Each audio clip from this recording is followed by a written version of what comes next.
টোকাই নেতিবাচক উচ্চারণে যে শব্দটির জুড়ি নেই, কিন্তু এই শব্দটি কিভাবে বাংলা অভিধানে স্থান পেল?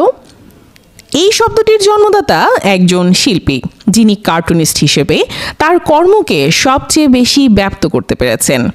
রফিকুন নবী বাংলাদেশের রাজনৈতিক স্যাটায়ারের মহিরুহ, যাকে সবাই চিনেছে রণবী নামে।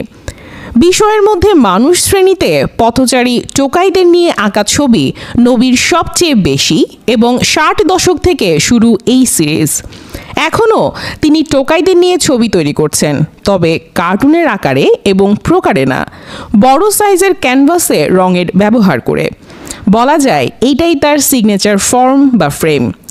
নাগরিক জীবনের রূঢ়, কঠিন এবং নির্মম বাস্তবতায় টোকাই চরিত্র তার কাছে দেখা দিয়েছে এক তীব্র লক্ষ্যভেদী কণ্ঠস্বর নিয়ে, যার মধ্যে সুপ্ত সামাজিক বৈষম্য এবং ক্ষমতার বিরুদ্ধে অন্যায়ের প্রতিবাদ এবং জেদের সঙ্গে টিকে থাকার সংকল্প। নবীর বাস্তববাদিতা এবং সমাজ মনস্কতা টোকাই সিরিজে যেমন প্রতিফলিত, আর কোনো ছবিতে তেমন নয়।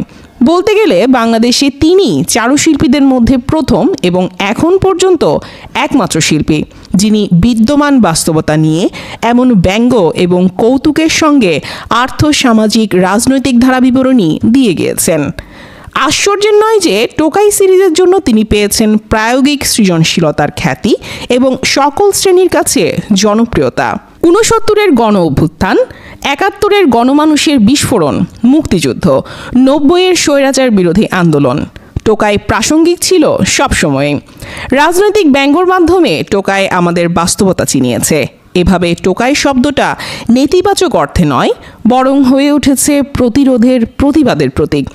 রণবী 1943 সালের 28 নভেম্বর চাঁপাইনবাবগঞ্জ জেলায় জন্মগ্রহণ করেন। তিনি শৈশব থেকেই ছবি আঁকা শুরু করেন।